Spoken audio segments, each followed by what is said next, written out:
Alright guys, I picked up a few things and I'm ready to go. Money, money, money. Try and have your money game right when you are young. Save, invest, buy a home, buy a piece of land, start a business when you're young so that you can correct all the errors before you get older. Before you get old, because by that time you just wanna relax, right? Yeah. Ooh, it's so warm here. I might have to drive home and have the conversation while we're at home. It's really, really, really too hot in the car, even with the air conditioning. So let me take you home.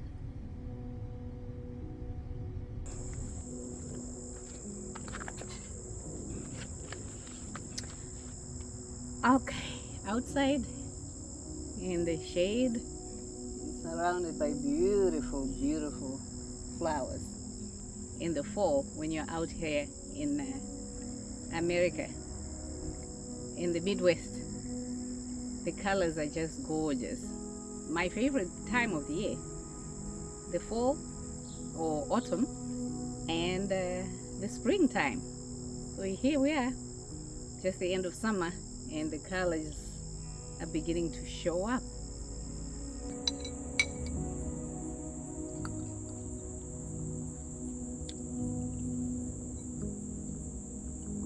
I wanted to talk to you a little bit about money, and as someone who's lived 6 decades, I have seen how people make money, lose money, waste money, including myself. I think it is the right thing to share with the young people so that you guys can do better for yourselves. I hope you are also enjoying the sounds of nature here. The crickets have come alive, and it's so soothing to hear those sounds in the background for me. Hopefully you can hear them as well, and you have the same vibe. Now, before we help each other or give each other helpful hints about how to make money, we should first of all have some ground rules that would help one in that quest to become financially independent. And what are those things that would help you to become financially independent as you go through your journey of making money? Let's talk about that. Now, the first thing that I would like you guys to think about seriously when you start your journey with money is you want to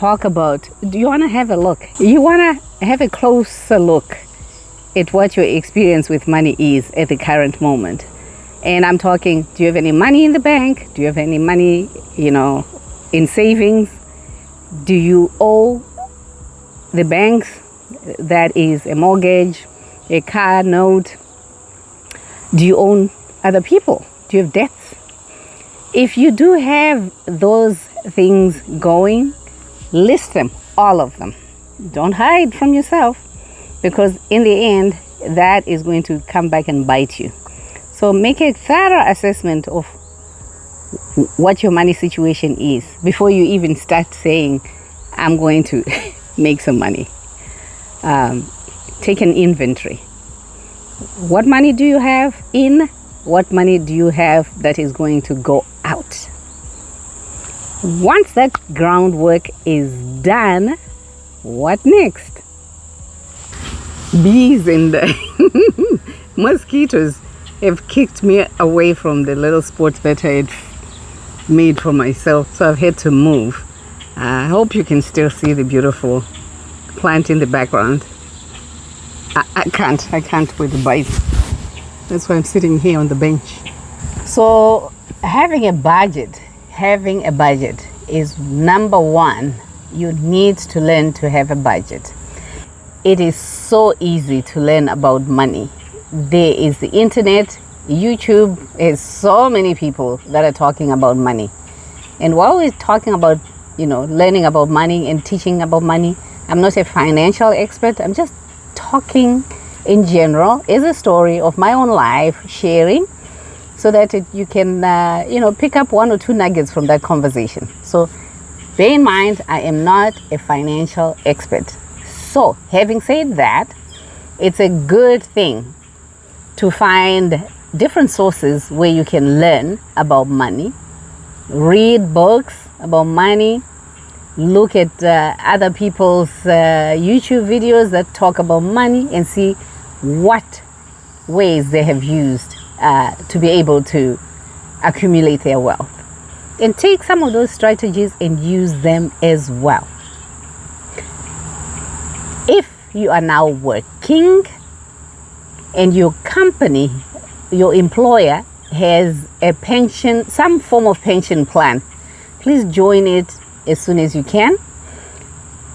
Some of us came from a background where you were just enrolled in a pension plan without you having to say yay or nay.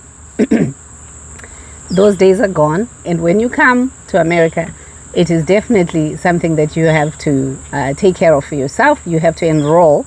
If there's a company pension plan, which is called a 401k, you gotta enroll.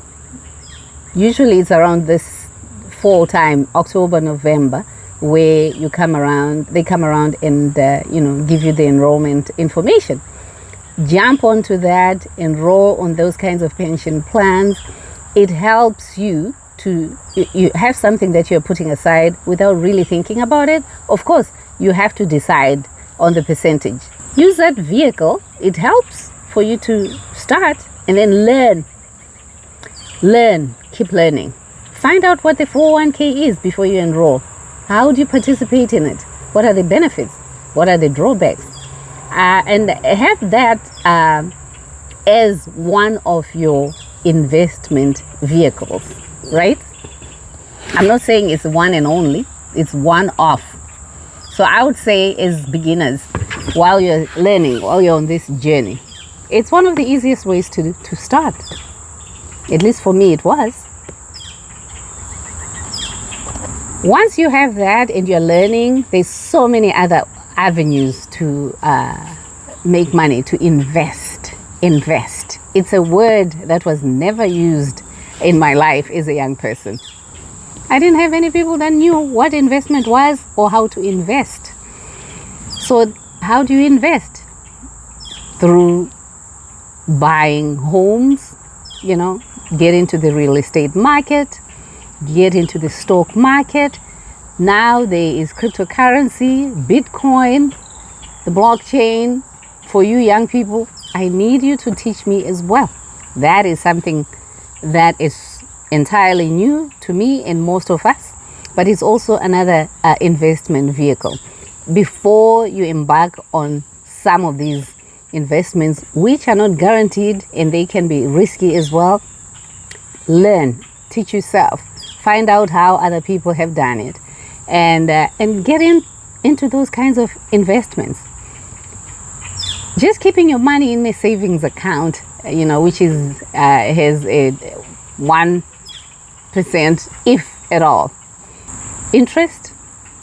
It's very little. It's a good way to ensure that for the next point you have that kind of money in a savings account where you can reach it, which is to always make sure you create an emergency fund. Couldn't emphasize that enough. There's always something that comes up. The car breaks down, you lose a job, you are ill and you're not able to work. Most of us work hourly, right? We're on an hourly rate. You have to show up or you have no pay. So in that kind of situation, it is critical that you have some kind of emergency fund which you can then tap into if the occasion arises. Experts say you should have at least 4 to 6 months of your living expenses, which includes rent, mortgage, car notes, food, your insurance, health insurance. You should have that kind of money in the fund so that you will be able to cover those obligations while you're, out of a job, or while your income has taken a downturn for whatever reason. If you can do it 12 months, it's even better, because you know what? You can be out of a job for longer than 6 months. It has happened. I've seen it. And once you exhaust your emergency fund, you are going to have to start all over again. So you will decide what your emergency fund pot should have, but follow what other people who have done it are saying. And to start off, 4 to 6 months is really a baseline. That is what you should try to attain. Now, the emergency fund is not for going out, when you want to go to the restaurant to eat at a fancy place, when you want to entertain, when you want to buy yourself an outfit, when you want to take a trip. That is not what the emergency fund is for. While you're doing your savings, if you want to have money for traveling, that is where that kind of money should be coming out from that pot where you have travel and miscellaneous expenses. You have your lifestyle, you have your obligations, you know yourself, you decide this extra pot should have so much to meet all these other obligations. And that might include paying school fees for a relative. We all have that baggage. We all have it.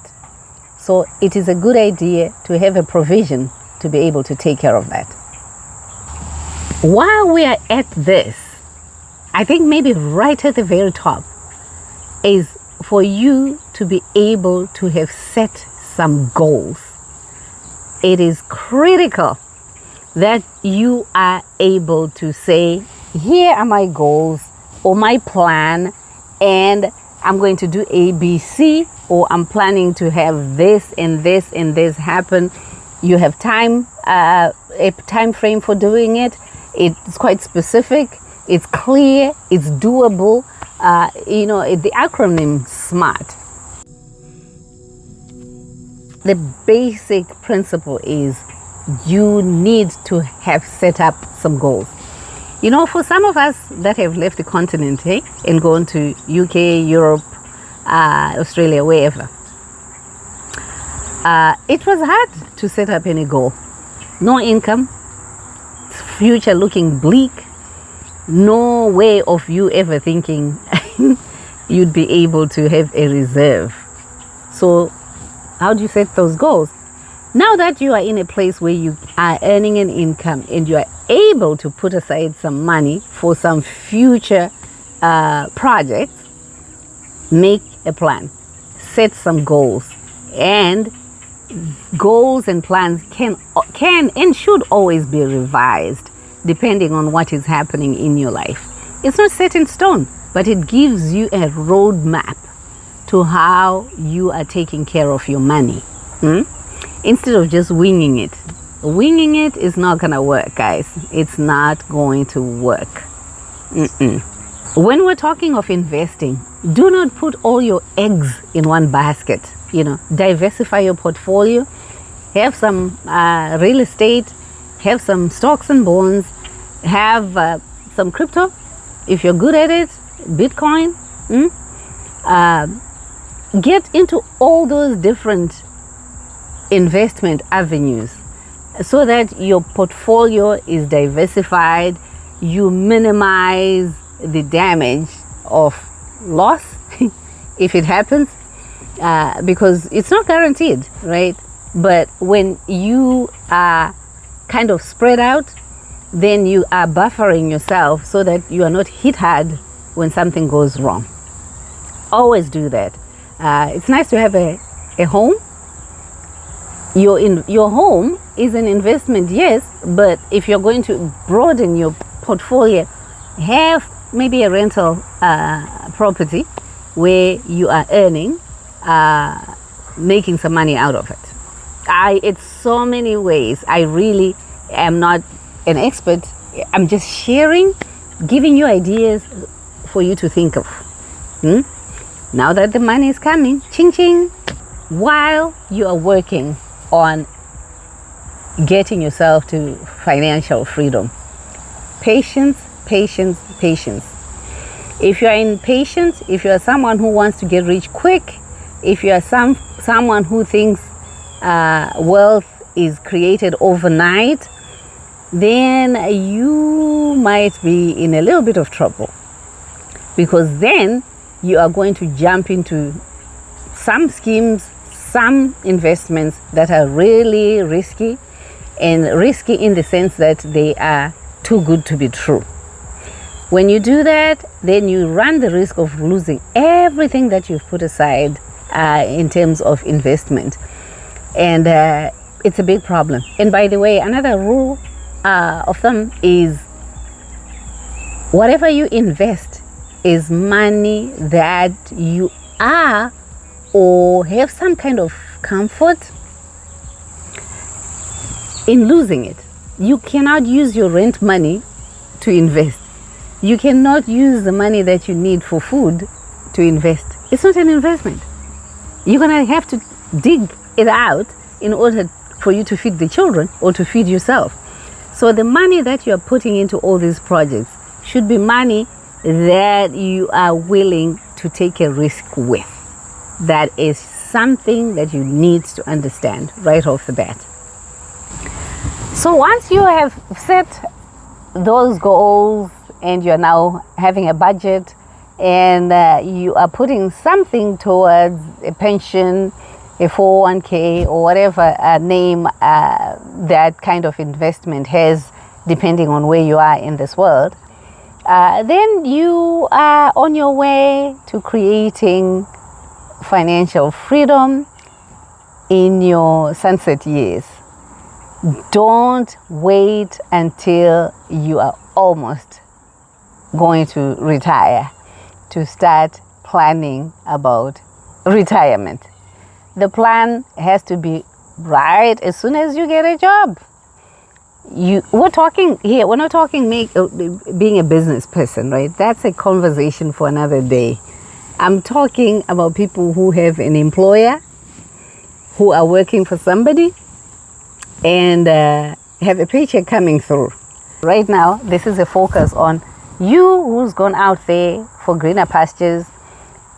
Don't get too excited about a paycheck.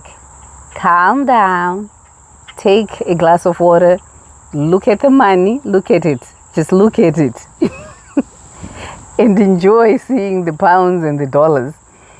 And then make a plan, make a budget, and you surely will be a safer position when you do it that way, that you are not going to just waste your money willy-nilly. The stores are calling your name. All those pieces of paper in the mail that come, open this credit card, do this, do that. Be very, very careful about doing that. Your money will come in and come out. I read somewhere where it says that, it compares how money stays in different groups of people by race. And amount of time that money amongst black people stays in the bank or in our pockets is 30 minutes after it gets in there. I honestly, and other people have monies that stay in their communities for days, and our money simply, poof, it evaporates. We need to change that culture. We need to be able to say the money needs to stay with me, the money needs to grow, the money needs to create wealth for the next generation. So I hope you will do better than us, because none of those lessons came our way. We are now giving you the opportunity to learn from our mistakes so that the next generation after you will do better, because you will have modeled good money practices. and you will be able to pass on wealth. So we'll have another conversation about money, because I think it's important, especially for you guys, young people that have left the continent in the quest to accumulate and make that money. You gotta be able to say, I came here, I worked, and here are the results, right? So till the next conversation, please make sure the money stays in your pocket, make sure the money stays in your investment, make sure the money stays in your savings that makes sense.